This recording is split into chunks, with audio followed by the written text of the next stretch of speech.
Hello दोस्तों हमारी app Vishnu economics school के स्टोर में इकोनॉमिक्स और कॉमर्स सब्जेक्ट से रिलेटेड 250 से अधिक कोर्स हैं। तो दोस्तों अगर आप यूजी में हो या पीजी में हो या आप यूपीएससी की तैयारी कर रहे हो या आपके पास यूजीसी नेट है या आप पीजीटी की तैयारी कर रहे हो या किसी और कंपटीशन की तैयारी कर रहे हो जहाँ पर इकोनॉमिक्स और कॉमर्स सब्जेक्ट है, तो आपके लिए हमारे पास कोर्स है। तो दोस्तों हमारी ऐप जरूर डाउनलोड कर लीजिएगा, विष्णु इकोनॉमिक्स स्कूल।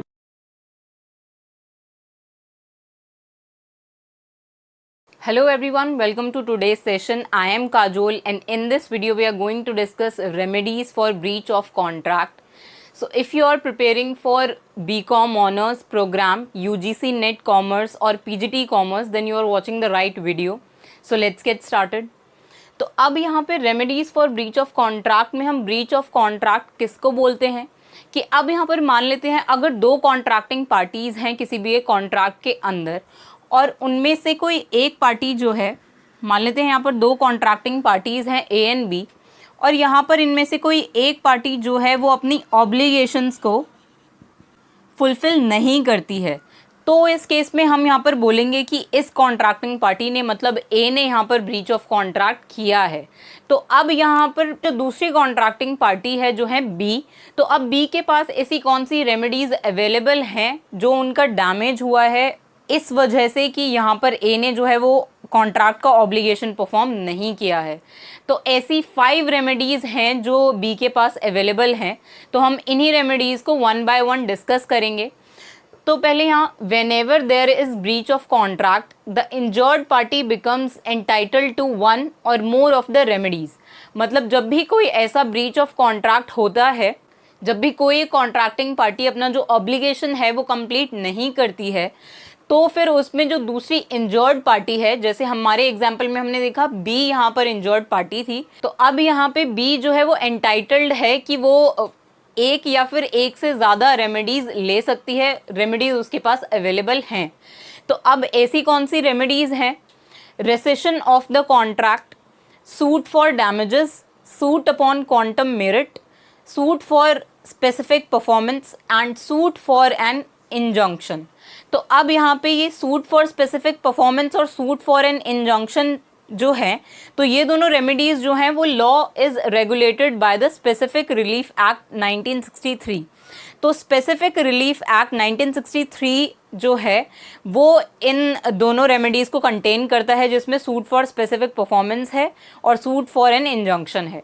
तो बाकी तीनों जो रेमेडीज़ हैं वो इसी कॉन्ट्रैक्ट एक्ट के अंदर ही हैं, लेकिन ये जो लास्ट 2 रेमेडीज़ हैं ये स्पेसिफिक रिलीफ एक्ट में आती हैं। तो अब हम इन्हीं रेमेडीज़ को वन बाय वन डिस्कस करेंगे। तो पहले हम डिस्कस करते हैं रेसेशन ऑफ द कॉन्ट्रैक्ट। हम रेसेशन टर्म को पहले भी डिस्कस कर चुके हैं कि हम रेसेशन कहते किसको हैं, क्या डेफिनेशन होता है रेसेशन का। तो अब यहाँ पे when there is a breach of contract by one party, the other party में रेसेंड द कॉन्ट्रैक्ट,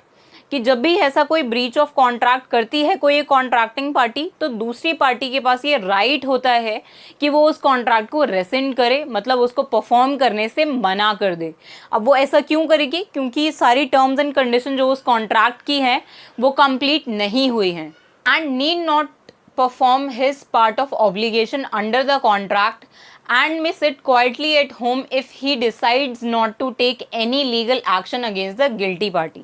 मतलब कि यहाँ पर अगर बी के साथ ऐसा कुछ होता है कि वहाँ पर ए ने जो है वो अपनी ऑब्लिगेशन उस कॉन्ट्रैक्ट के अंदर जो थी वो परफॉर्म नहीं करी हैं, तो उस केस में फिर यहाँ पर बी जो है वो ऐसा कर सकता है कि वो भी अपना पार्ट ऑफ ऑब्लिगेशन जो है वो परफॉर्म ना करे, और अगर वो ए के अगेंस्ट जो है वो कोई एक्शन नहीं लेना चाहता, कोई लीगल एक्शन अगर वो नहीं लेना चाहता, तो फिर वो अपने घर पे बैठ सकता है आराम से, वो इस कॉन्ट्रैक्ट को आगे परफॉर्म नहीं करेगा और उसे ए के अगेंस्ट भी कोई लीगल एक्शन नहीं लेना, तो वो कोई भी एक्टिविटी परफॉर्म नहीं कर सकता। वो वहाँ पर चुपचाप उस कॉन्ट्रैक्ट को परफॉर्म ना करने के लिए उस कॉन्ट्रैक्ट को रेसेंड करेगा और ए के अगेंस्ट कोई भी एक्शन नहीं लेगा, और ना ही उस कॉन्ट्रैक्ट को या उस कॉन्ट्रैक्ट के अंदर जो ऑब्लिगेशन है उसको अब परफॉर्म करेगा। तो लेकिन अगर if not then file a suit for rescission of contract, कि अगर वो ऐसा नहीं करना चाहता, कि मतलब अगर वो ए के अगेंस्ट कोई एक्शन लेना चाहता है तो वो एक सूट फाइल कर सकता है वहाँ पर कोर्ट में। कि वो रेसेंड करना चाहता है अब कॉन्ट्रैक्ट को, वो रेसेशन के लिए जो है एक सूट फाइल कर सकता है ए के अगेंस्ट, और उस सूट को फाइल करने का जो रीज़न है वो यही होगा कि अब बी जो है वो अपने डैमेजेस क्लेम करना चाहता है और वो इस कॉन्ट्रैक्ट को अब परफॉर्म नहीं करना चाहता लीगली। तो अब यहाँ पे बी के पास दो ऑप्शंस हैं, या तो वो कुछ भी ना करे, बस कॉन्ट्रैक्ट को रेसेंड कर दे, अपने पार्ट ऑफ ऑब्लिगेशन को परफॉर्म ना करे, और या फिर वो यहाँ पे सूट फाइल कर दे रेसेशन के लिए। और सूट फाइल करने का मतलब यहाँ पर होगा कि अब बी जो है वो उसको अगर इस कॉन्ट्रैक्ट से, अगर इस नॉन परफॉर्मेंस ऑफ ऑब्लिगेशन से कोई भी डैमेजेस हुए हैं तो वो उन डैमेजेस को क्लेम करना चाहता है। तो इस केस में बी को यहाँ पर सूट फाइल करना इंपॉर्टेंट होगा। बिना सूट फाइल करे उसको कोई भी डैमेजेस जो हुए हैं उसके अगेंस्ट कोई कंपनसेशन नहीं मिलेगा। तो अब यहाँ पे applying for rescission of contract is necessary for claiming damages for breach और for availing any other remedy,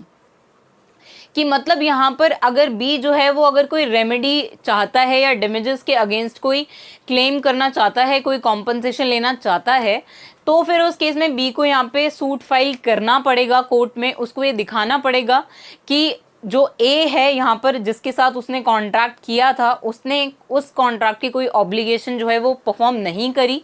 जिससे यहाँ पर बी का कोई लॉस हो गया और अब उसको उस लॉस का कंपनसेशन चाहिए। तो इसीलिए यहाँ पर बोला है कि या तो be sit quietly at home, कि वो कुछ भी ना करे उस कॉन्ट्रैक्ट के बारे में और अपने पार्ट ऑफ ऑब्लिगेशन भी कंप्लीट ना करे, या फिर अगर वो कुछ ऑब्लिगेशन मान लेते हैं परफॉर्म कर चुका है और अब उसको लगता है कि वो जो डैमेजेस उसको हुए हैं वो उसे क्लेम करने हैं ए से, तो फिर वो इसके अगेंस्ट, ए के अगेंस्ट सूट फाइल कर सकता है कोर्ट में कि अब वो इस कॉन्ट्रैक्ट को रेसेंड करना चाहता है। रेसेशन ऑफ कॉन्ट्रैक्ट के लिए वो सूट फाइल कर सकता है। तो ये तो फर्स्ट रेमेडी हो गई जो किसी भी अग्रीव्ड पार्टी के पास अवेलेबल है, कि रेसेशन ऑफ द कॉन्ट्रैक्ट, कि वो उस कॉन्ट्रैक्ट को रेसेंड कर सकता है। जो अभी तक हम फ्री कंसेंट में पढ़ रहे थे कि वहाँ पर जो भी अग्रीव्ड पार्टी है जिसको भी लगता है कि उसके बिना किसी फ्री कंसेंट के, जहाँ उसकी कंसेंट जो है वो फ्री नहीं थी, तो उसके पास ये राइट है कि वो उस कॉन्ट्रैक्ट को परफॉर्म करने से मना कर सकता है। वैसे ही यहाँ पर है कि यहाँ पर बी जो है वो रेसेंड कर सकता है कॉन्ट्रैक्ट को, लेकिन अगर वो कोई डैमेजेस क्लेम करना चाहता है, बस इतना सा ही डिफरेंस है यहाँ पर कि उसको फिर ए के अगेंस्ट सूट फाइल करना पड़ेगा और ये प्रूव करना पड़ेगा कि वहाँ पर ए ने जो है वो अपना ऑब्लिगेशन कंप्लीट नहीं किया है और इसीलिए अब वो रेसेशन ऑफ कॉन्ट्रैक्ट का सूट फाइल करेगा। तो अब इसके नेक्स्ट वीडियो में हम रिमेनिंग 4 रेमेडीज डिस्कस करेंगे। So see you in the next video. Thank you.